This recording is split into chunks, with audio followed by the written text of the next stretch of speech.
सादर प्रणाम मित्रों, मैं ज्योतिर्विद वास्तु विशेषज्ञ अंक शास्त्री सचिन पालीवाल पुनः आपके लिए एक महत्वपूर्ण एवं रोचक वीडियो को लेकर प्रस्तुत हुआ हूं। आज का विषय है, हम अनंत चतुर्दशी पर ऐसे क्या उपाय करें जिससे हमारी अनेकों समस्याएं जो हैं उन समस्याओं का निवारण हो जाए, क्योंकि प्रत्येक व्यक्ति को कोई न कोई समस्या ज़रूर होती है। तो इन पावन पर्वों पर हम अगर इन उपायों को विधि विधान से कर लेते हैं तो निश्चित रूप से बहुत ही हमें उन चीज़ों का फ़ायदा मिल जाता है, बहुत सी उन उपायों का हमें फ़ायदा मिल जाता है। तो मेरे इस पूरे वीडियो को आप देखिए, बने रहिए मेरे YouTube चैनल सचिन पालीवाल पर। तो आइए प्रारंभ करते हैं इस रोचक जानकारी को। हमें अनंत चतुर्दशी के दिन क्या करना चाहिए? किसी भी प्रकार का विवाद हो तो उस विवाद की मुक्ति के लिए हमें क्या करना चाहिए? जब हम अनंत चतुर्दशी पर अनंत कलश की पूजा करते हैं तो उस पर 14 जायफल को चढ़ा देना चाहिए। जब पूजा संपन्न हो जाती है तो उन जायफल को लेकर पानी में प्रवाहित कर देना चाहिए। तो हमारे जितने भी विवाद हैं, जितनी भी समस्याएं हैं, उन समस्याओं से जल्दी मुक्ति मिल जाती है। दूसरा उपाय है कि किसी भी प्रकार की मुसीबतें हों, क्या करना है आपको?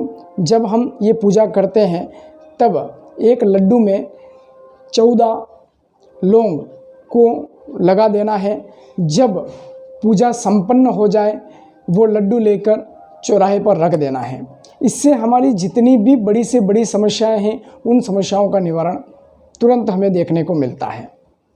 फिर असाध्य रोग, हम बहुत सी दवाइयाँ कर चुके हैं, बहुत कुछ करने के बावजूद भी हमारे रोग में कहीं कोई कमी नहीं आ रही है, तो इस अनंत चतुर्दशी पर आपको ये उपाय बिल्कुल करना चाहिए। क्या करना चाहिए? एक अनार को लेना है, वो अनंत कलश पर चढ़ाना है। वह जब पूजा संपन्न हो जाए तो उस अनार को लेकर अपने पूरे शरीर पर वार देना है और वारने के बाद में उसको गाय को खिला देना है। तो किसी भी प्रकार का असाध्य रोग हो उससे हमें जल्द से जल्द मुक्ति मिलती है। अगला उपाय के तौर पर, किसी भी प्रकार का विवाद, अगर हमें ऐसी आशंका लगती है कि कोई विवाद होने वाला है तो उसको टालने के लिए हमें क्या करना चाहिए? अनंत कलश पर गुड़ चढ़ाएं। जब पूजा संपन्न हो जाए तो वो गुड़ लेकर गाय को खिला दें, तो हमारे जो विवाद होने वाले हैं वो टल जाते हैं। फिर अगर मान लीजिए किसी भी प्रकार का नुकसान हमें बार बार नुकसान होता है हमारे व्यवसाय में, या किसी भी प्रकार का हम नुकसान झेल रहे हैं, तो 14 राजमा लेना है और वो भी अनंत कलश पर चढ़ाने के बाद में जब पूजा संपन्न हो जाए उसके बाद में उन 14 ही जो राजमे को लेकर आपको जल प्रवाहित कर देना है। तो कितनी भी नुकसान से संबंधित आपकी समस्याएं हैं, चाहे वो व्यवसाय में हो, शारीरिक हो, किसी भी प्रकार का नुकसान, आपको जल्द से जल्द उसका समाधान प्राप्त हो जाएगा। आगे अगर हम बात करें तो प्रोफेशनल लाइफ से संबंधित किसी भी प्रकार की कोई समस्या यदि हमें आ रही है तो जब हम अनंत कलश की भगवान विष्णु भगवान की जब पूजन करते हैं तो वो कुमकुम चढ़ाते हैं। वो कुमकुम पूजन संपन्न होने के बाद में हमारी हाथ की कलाई पर लगा देना है। तो किसी भी प्रकार का कोई प्रोफेशनल समस्या यदि आपको आ रही है, बार बार आ रही है, तो इससे आपको बहुत जल्द मुक्ति मिलेगी। फिर क्या, आपके ये व्यवसाय में यदि किसी भी प्रकार का कोई अड़चन आ रही है, उन्नति नहीं हो रही है, तो उसमें क्या करना है? जब आप अनंत कलश पर पूजन करते हैं, वो दक्षिणा चढ़ाते हैं, 11, 21, 51 जो भी आप रुपया चढ़ाते हैं, उस दक्षिणा को लेकर आपके गले में या फिर गुल्लक में डाल देना है। तो आपकी आवक भी बढ़ेगी और आपको बहुत उत्तरोत्तर उसका फ़ायदा देखने को मिलेगा।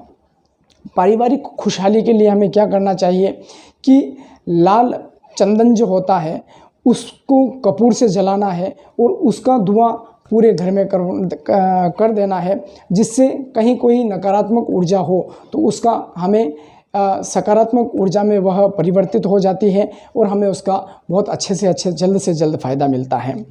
फिर यदि मान लीजिए वैवाहिक जीवन में कहीं कोई हमें समस्या है, पति पत्नी में नहीं बनती है या फिर आपस में उनमें प्रेम नहीं है, तो क्या करना चाहिए? ऐसे दंपतियों को भगवान विष्णु के मंदिर में लाल रंग का फूल लेके जाना है और भगवान विष्णु के चरणों में समर्पित करने के पश्चात उनसे विनती करना है कि हमारे जो इस वैवाहिक जीवन में ये अड़चन या किसी भी प्रकार का मनमुटाव हो रहा है उसका जल्द से जल्द समाधान करें।